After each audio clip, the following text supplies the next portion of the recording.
Assalamualaikum warahmatullahi wabarakatuh. Waalaikumsalam warahmatullahi wabarakatuh. Alhamdulillah hamdan wa syukranillah wa la haula wa la quwwata illa billah. Wassalatu wassalamu ala nabiyil mustafa sayyidina Muhammadin sallallahu alaihi wasallam wa ala alihi wa ashabihi wa mawalah. Amma ba'du. Alhamdulillah malam ini kita bisa memulai ngaji kitab yang lain. Jadi khusus untuk Jumat malam Sabtu ngajinya bersama Ibu ngaji kitab As-Sittin Al-Adliyah, yaitu kitab yang berisi 60 hadis sahih yang diambil dari Kutubus Sittah, kitab-kitab sahih yang 6 yang ditulis oleh Kiai Haji Faqihuddin Abdul Qadir dari Cirebon yang dikenal dengan Kiai Mubadalah. Kitab ini berisi tentang 60 hadis sahih yang membicarakan tentang keadilan dan kesetaraan. Jadi kitab ini menurut beberapa ada yang mengulas bahwa kitab ini mempunyai beberapa keutamaan. Yang pertama, hadis-hadis yang ditulis di sini ini adalah hadis-hadis sahih yang menjelaskan tentang wajah Islam yang ramah dan adil pada laki-laki dan perempuan. Jadi di sini dalam menjelaskan hadis-hadis yang ada di sini, penjelasannya itu diupayakan untuk penjelasannya menggunakan qiraah mubadalah, yaitu qiraah yang digunakan oleh cara membaca ayat Al-Quran dan hadis dengan prinsip-prinsip kesalingan, prinsip-prinsip kesetaraan dan keadilan antara laki-laki dan perempuan ya.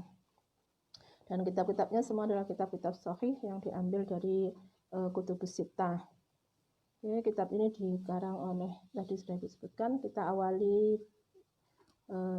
dengan membaca tawasul kepada kepada Nabi Muhammad, sahabatnya dan pengarang kitab ini. Ila hadratina Mustafa Sayyidina Muhammadin sallallahu alaihi wasallam wa ala alihi washabihi wa azwajihi wa dzurriyyatihi wa ahli baitihi jami'il anbiya'i wal mursalin jami'il awliya'i was-salihin. Tsumma sallallahu alaihi wa sallam. Sayyidatina Khadijah, Sayyidatina Aisyah, Sayyidatina Fatimah, wa Ali wa Hasan wa Husain, wa Husain ila musannif hadzal kitab Kiai Haji Faqihuddin Abdul Qadir, nafa'ana Allahu bi ulumihi. Al-Fatihah. A'udzu billahi minasyaitonir rajim. Bismillahirrahmanirrahim. Alhamdulillahirabbil alamin. Maliki yaumiddin. Iyyaka na'budu wa iyyaka nasta'in. Ihdinas siratal mustaqim. Siratal ladzina an'amta 'alaihim ghairil maghdubi 'alaihim waladdallin. Rabbi ighfirli wa liwalidayya wa lil mu'minina amin. Kita mulai hadis yang pertama, yaitu hadis tentang sesama manusia adalah saudara. Jadi yang hadis menjelaskan tentang persaudaraan antara sesama, khususnya sesama muslim. Bismillahirrahmanirrahim. An Abi,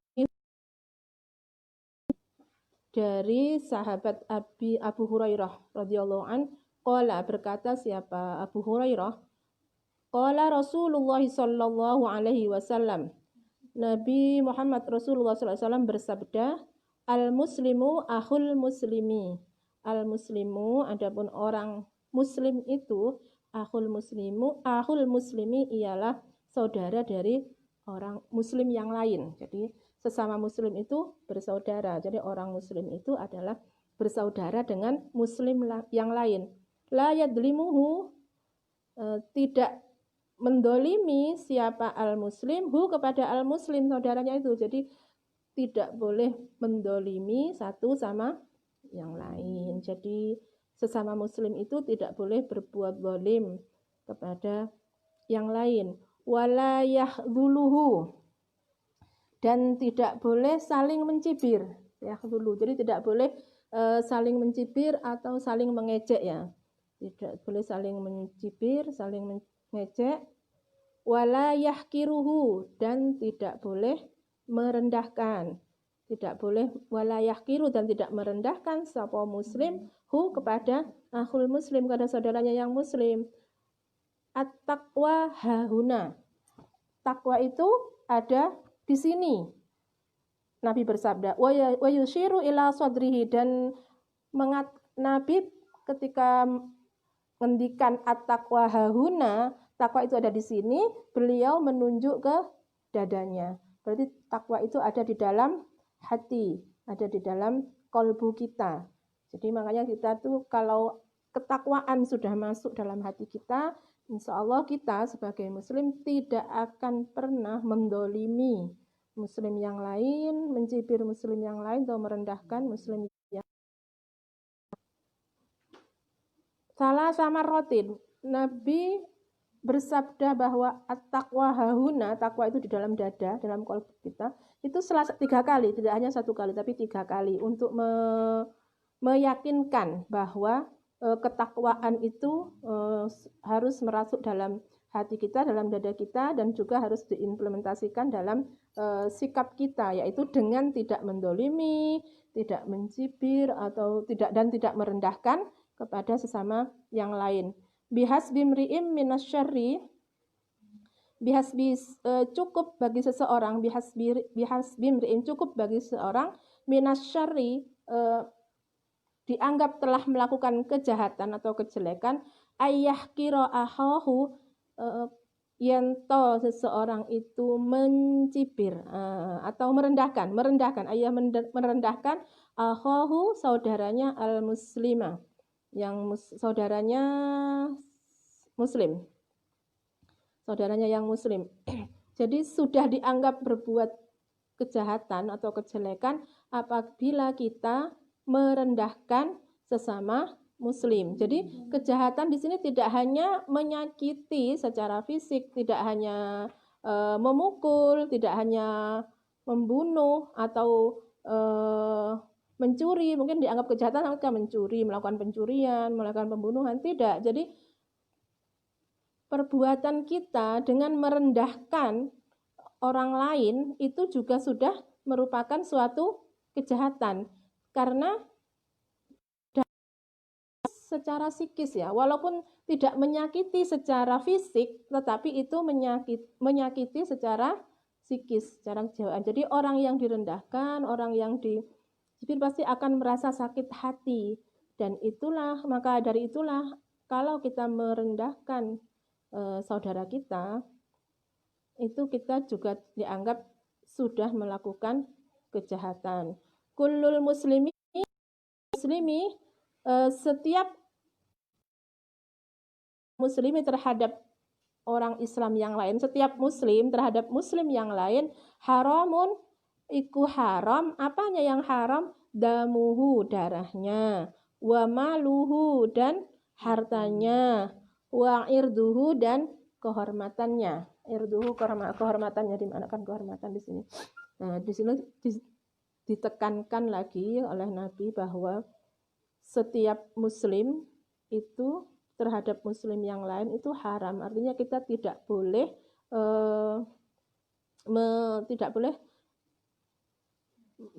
haram darahnya itu berarti tidak boleh membunuh. Wa maluhu, haram hartanya, berarti kita tidak boleh mengambil, baik mengambil secara paksa atau terang-terangan atau mencuri, itu kita juga haram. Dan wa'irduhu lah di sini ini kaitannya dengan yang tadi, dengan menghina wa'irduhu dan kehormatannya. Karena kita dilarang atau haram kita melangkahi atau merusak kehormatan muslim yang lain, berarti kita diharamkan untuk merendahkan. Karena dengan merendahkan berarti kita merusak kehormatan saudara kita yang lain. Hadis ini diriwayatkan oleh Imam Muslim dalam kitab Sahihnya, hadis nomor 6706, dan diriwayatkan pula oleh Imam Tirmidzi dalam sunannya, hadis 2052, dan Imam Ahmad dalam musnadnya 782, 8218, 883, dan 16265. Saya kira di kitabnya ini sudah ada sumbernya.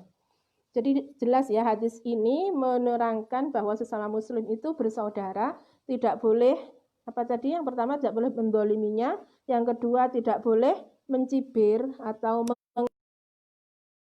boleh merendahkan. Nah, ini dalam kaitannya terhadap hubungan sesama manusia, baik sesama manusia, sesama laki-laki ataupun antara laki-laki dan perempuan. Kalau sesama muslim aja kita tidak boleh mencibir, tidak boleh merendahkan, tidak boleh mendolimi, apalagi seorang laki-laki atau seorang suami terhadap istrinya. Makanya di sini kemudian apabila dikaitkan dengan kekerasan yang terjadi dalam rumah tangga, berarti itu sangat tidak sesuai dengan hadis ini. Hadis ini jelas sesama muslim aja kita dilarang mendolimi, dilarang menyakiti, dilarang merendahkan. Apalagi di dalam sebuah keluarga, berarti seorang suami atau seorang istri tidak boleh mendolimi satu sama lain dan tidak boleh merendahkan satu sama lain. Jadi di sini tidak boleh ada kekerasan dalam rumah tangga, karena dalam rumah tangga itu harusnya kita saling menyayangi, saling mengasihi, dan saling menjalin kasih antara suami dan istri. Apabila dikaitkan dengan hubungan antara laki-laki dan perempuan juga sama. Seandainya tidak di dalam rumah tangga, dalam hubungan laki-laki dan perempuan, jadi tidak seharusnya laki-laki itu merendahkan perempuan atau sebaliknya perempuan merendahkan laki-laki. Jadi tidak ada semuanya itu derajatnya sama di sini. Apalagi sesama muslim, sesama manusia aja kita diminta untuk menghormati, tidak mendolimi dan tidak merendahkan, apalagi sesama muslim laki-laki dan muslim perempuan, atau muslim laki-laki dan laki-laki atau perempuan dan perempuan ya. Jadi dilarang atau diharamkan saling merendahkan, saling mencibir, saling menghina, apalagi saling mendolimi atau melakukan kekerasan. Makanya kemudian sekarang juga sedang diupayakan adanya undang-undang tentang penghapusan kekerasan terhadap perempuan yang kemudian dikeluarkan dari DPR, jadi dikeluarkan dari rencananya yang harus disahkan oleh DPR tahun ini ditunda, tapi kemudian aktivis perempuan meminta lagi kepada DPR agar segera disahkan undang-undang tentang penghapusan kekerasan terhadap perempuan. Itu untuk perempuan yang mendapatkan kekerasan seksual agar jelas undang-undangnya apa yang harus dilakukan terhadap oknum-oknum yang telah melakukan kekerasan terhadap perempuan. Yaitu hadis yang pertama. Selanjutnya hadis yang kedua, yaitu tentang kemaslahatan dan anti kemudorotan. An Yahyal Mazini radhiyallahu an, dari Yahya al-Mazini radhiyallahu an, anna Rasulullah sallallahu alaihi wasallam qala, bahwasanya Rasulullah sallallahu alaihi wasallam bersabda, la dororo wala diror. La dororo wala diror. Artinya, la dororo tidak boleh menyakiti, tidak boleh ada yang menyakiti diri sendiri, wala diror, dan menyakiti orang lain. Jadi ini di sini larangan, janganlah menyakiti diri sendiri, wala diroro, dan jangan menyakiti atau mencederai orang lain. Jadi kita itu dilarang merusak diri sendiri, apalagi orang lain. Terhadap diri kita sendiri yang merasa kalian punya hak ya untuk diri sendiri. Kadang ada yang ngomong, nyapa awak-awakku dhewe wis gak apa-apa tak rusak-rusak diri. Tidak boleh. Makanya kan ada larangan, tidak boleh juga melakukan bunuh diri. Bunuh diri kan sama dengan merusak diri sendiri.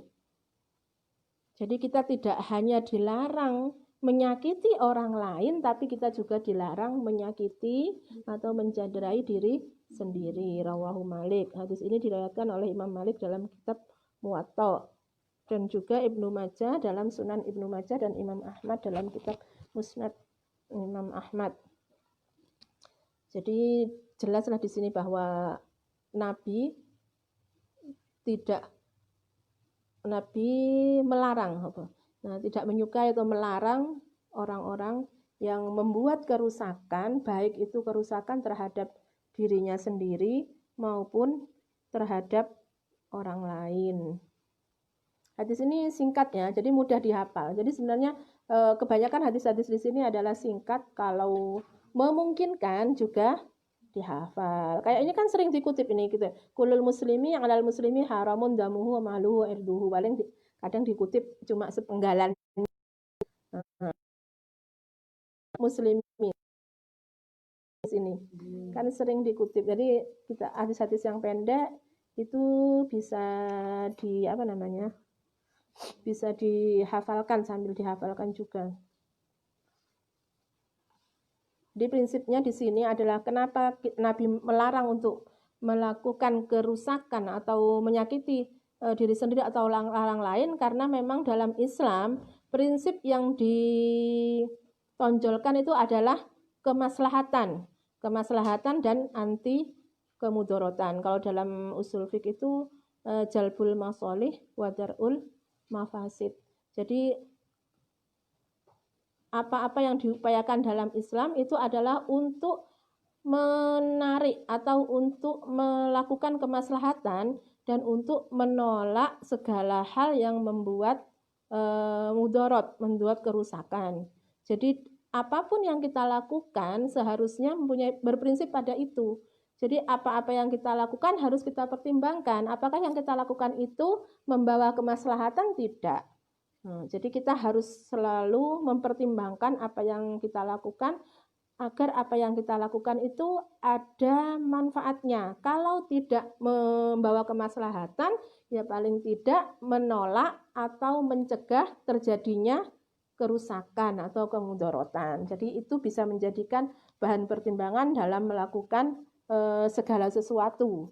Jadi upayakan apa yang kita lakukan itu arahnya ke situ, yaitu untuk membawa kemaslahatan bagi diri kita sendiri, juga bagi umat, dan juga mencegah kemudorotan bagi kita sendiri, juga bagi umat. Tapi tetap harus imbang, tidak boleh kita hanya memikirkan kemaslahatan untuk kita sendiri, tetapi kemaslahatan kita itu menyakiti orang lain. Jadi janganlah berbahagia di atas penderitaan orang lain. Contohnya apa? Kayak nggak ada kalau di sinetron banyak ya. Sekarang sinetron yang sedang ini tuh loh. Catatan hati seorang istri. Nah, ada yang hafal kan? Nah itu mereka kan di situ kebanyakan kisahnya itu bagaimana kemudian seseorang merebut suami sahabatnya, merebut suami orang lain, karena memikirkan kebahagiaan dia sendiri. Yang penting saya bahagia. Saya bahagia, tidak peduli kebahagiaannya itu telah membuat menderita yang pertamanya atau temannya. Bahkan karena iri melihat temannya itu kok berbahagia, temannya kok enak banget ya koncoku untuk wong sugih, orang kaya, untuk orang tampan. Saya juga harusnya saya yang mendapatkan dengan sengaja mendekati. Itu jangan sampai terjadi, walaupun dalam pacaran ya, mau sudah kalau dalam berhubungan lah, bukan pacaran kan, nggak boleh pacaran ya, dalam ta'aruf lah, misalnya dalam ta'aruf. Jadi kalau sudah tahu ada seseorang yang sudah ta'aruf dengan temannya, ada itu diajak maksudnya diajak rembukan bagaimana cara temannya malah ditikung, jadi malah ditikung. Ada kan cerita begitu ya? Ada. Ya itu tidak bagus. Jadi tidak boleh, itu benar bahwa kemaslahatan bagi diri sendiri, tapi membuat kerusakan buat orang yang lain. Jadi ketika timbangkan antara kemaslahatan diri sendiri dan kemaslahatan, benar-benar harus objektif. Jadi jangan sampai kita mencari kemaslahatan untuk diri kita sendiri tapi membuat kemafsadatan bagi yang lain. Jadi kemaslahatannya harus untuk diri kita sendiri dan tidak membuat mafsadat bagi yang lain, karena prinsipnya adalah melakukan hal yang menimbulkan manfaat, tapi juga mencegah kemudorotan, bukan menimbulkan manfaat buat saya, terserah kalau itu mudarat buat orang lain. Jadi itu tidak boleh. Jadi harus imbang antara kemaslahatan yang kita ambil dan tidak menimbulkan mudarat bagi yang lain. Itu ya. Hadis ketiga, kita malam ini 3 hadis saja. Jadi ini hadis yang terakhir untuk malam ini. Anin Nawas bin Sam'an al-Ansari radhiyallahu an. Dari sahabat Nawas bin Sam'an al-Ansari. Ini sahabat Ansor radhiyallahu an. Qala, berkata siapa sahabat Nawas, sa'altu Rasulullah sallallahu alaihi wasallam. Sa'altu, saya bertanya kepada Rasulullah sallallahu alaihi wasallam, anil birri wal ismi. Apa yang ditanyakan oleh sahabat Nawas yaitu tentang kebaikan dan kejelekan. Catat anil birri, albir itu kebaikan, al ismi itu dosa atau kejelekan. Faqala, mongko ngendika sapa Nabi Muhammad sallallahu alaihi wasallam, maka bersabda Nabi Muhammad sallallahu alaihi wasallam, al birru husnul khuluqi. Adapun kebaikan itu husnul khuluqi, yaitu baik-baiknya akhlak atau perilaku yang baik. Wal ismu, dan adapun kejelekan atau sesuatu yang dianggap berdosa melakukannya, mahaka fi sodrika. Ma itu barang atau sesuatu, haka yang yang menimbulkan kekhawatiran atau kegalauan ya. Bahasa sekarang kegalau. Mahaka fi sodrika, yang menimbulkan kegalauan, fi sodrika, di dalam dirimu atau dalam hatimu, fi sodrika, di dalam hatimu. Wakarista dan benci siapa kamu, dan kamu tidak menyukai. Wakarista dan benci siapa kamu, ayat toli'a alaihi, yento tampak apa yento terlihat, ya toliat tampak, alaihi yang atase yang atase sesuatu itu, annasu sopo nas, manusia. Jadi kebaikan itu adalah perilaku yang baik, akhlak yang baik. Sedangkan kejelekan itu apa? Kejelekan itu sesuatu yang apabila kamu lakukan, kita sendiri merasa galau. Jadi kita sendiri merasa galau dan tidak ingin apa yang kita lakukan itu diketahui oleh orang lain. Itu sebenarnya adalah indikator. Jadi kalau kita sendiri melakukan sesuatu itu merasa takut, kok jangan-jangan ketahuan orang lain ya, jangan-jangan ada yang melihat ya, berarti itu sesuatu yang tidak baik. Itu termasuk al-ismu, termasuk kejelekan atau sesuatu yang perilaku yang membawa dosa ya. Al-ismu kan juga dosa. Jadi itu indikator dari hal-hal yang tidak baik. Jadi sebenarnya mudah. Jadi hati kita itu bisa memberikan isyarat kepada kita kalau perbuatan yang kita lakukan itu termasuk al-ismu, termasuk kejelekan. Nah, di sini Nabi memberikan panduan kepada kita bagaimana kita menilai bahwa apa yang kita lakukan itu termasuk al-birru atau termasuk al-ismu. Jadi semua perilaku baik yang kita merasa nyaman melakukan, merasa tidak khawatir, jadi merasa enteng melakukannya, itu adalah kebaikan karena hal-hal yang kita lakukan adalah kebaikan dan kita tidak khawatir kalau ada orang melihat ya nggak apa-apa, pun juga tidak apa-apa, karena itu ya kita tidak melakukan kesalahan. Tapi kalau kita melakukan sesuatu itu kita khawatir kalau ada yang melihat nanti gimana ya, waduh ini kalau ada melihat bahaya ini, berarti itu sesuatu yang tidak baik. Rawahu Muslim, hadis ini diriwayatkan oleh Imam Muslim dalam sahihnya, nomor hadis 6680 dan 6681, jadi 2 kali. Dengan biasanya kalau dalam dalam kitab hadis itu ada hadis yang disebutkan 2-3 kali, itu biasanya sanadnya berbeda. Jadi rantai periwayatannya itu berbeda, atau ada matan yang sedikit reaksinya. dikumpulkan dalam satu tempat. Kalau dalam Sahih Muslim, kalian coba melihat dalam kitab Sahih Muslim atau Sahih Bukhari, itu biasanya ada 2, 3 atau sampai 5 hadis yang mirip-mirip. Itu kalau kita teliti itu pasti ada sanad yang berbeda. Kalau tidak sanadnya berbeda, ada redaksi atau matan hadis yang sedikit berbeda. Itu untuk memberikan kita wawasan bahwa dalam meriwayatkan hadis itu ada sedikit perbedaan, ada perbedaan sanad. Berarti kan kalau perbedaan sanad itu berarti memberikan indikasi bahwa hadis itu didengarkan oleh banyak sahabat. Dan seumpamanya Abu Hurairah meriwayatkan, Ali bin Abi Thalib meriwayatkan, terus kemudian sahabat lain Ibnu Abbas meriwayatkan. Berarti ketika Nabi bersabda tentang hal tersebut didengarkan oleh banyak sahabat dan sahabat-sahabat itu saling meriwayatkan. Akhirnya sanadnya berbeda. Dan dari sanad yang banyak itu justru kemudian itu saling menguatkan bahwa hadis ini hadis yang sahih dan mutawatir karena diriwayatkan oleh banyak perawi ya.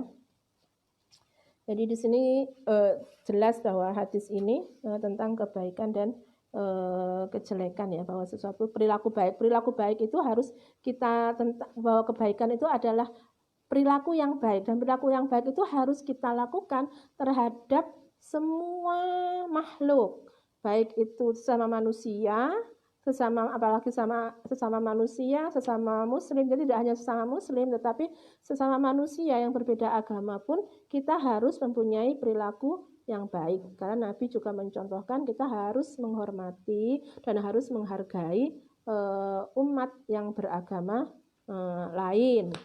Apalagi sesama saudara, apalagi relasi antara sesama teman perempuan, sama teman laki-laki dan perempuan. Jadi kita harus senantiasa berperilaku baik terhadap siapapun dan dalam kondisi apapun. Adapun indikator untuk mengetahui perilaku kita itu sesuatu yang jelek atau sesuatu yang baik, yaitu apabila hati kita galau melakukan, bahwa berarti itu adalah sesuatu yang tidak baik. Apabila kita khawatir apa yang kita lakukan itu diketahui orang dan kita tidak suka kalau orang lain mengetahui, berarti itu indikator bahwa apa yang kita lakukan kurang baik.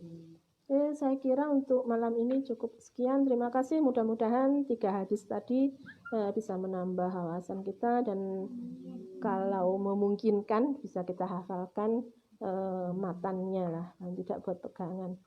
Terima kasih, mudah-mudahan bermanfaat. Al-Fatihah. A'udzubillahi minasyaitonirrajim. Bismillahirrahmanirrahim. Alhamdulillahirabbil alamin. Arrahmanirrahim. Maliki yaumiddin. Iyyaka na'budu wa iyyaka nasta'in. Ihdinas siratal mustaqim. Siratal ladzina an'amta 'alaihim ghairil maghdubi 'alaihim waladdallin. Amin. Rabbana anfa'na bima 'allamtana. Rabbi 'allimna alladzi yanfa'una. Rabbi fakihna wa fakih ahlana wa qarabati lana fi dinina. Rabbana anfa'na bima 'allamtana. Rabbi 'allimna alladzi yanfa'una. Rabbi fakihna wa fakih ahlana wa qarabati lana fi dinina. Subhanakallahumma bihamdika asyhadu an la ilaha illa anta astaghfiruka wa atubu ilaik. Assalamualaikum warahmatullahi wabarakatuh.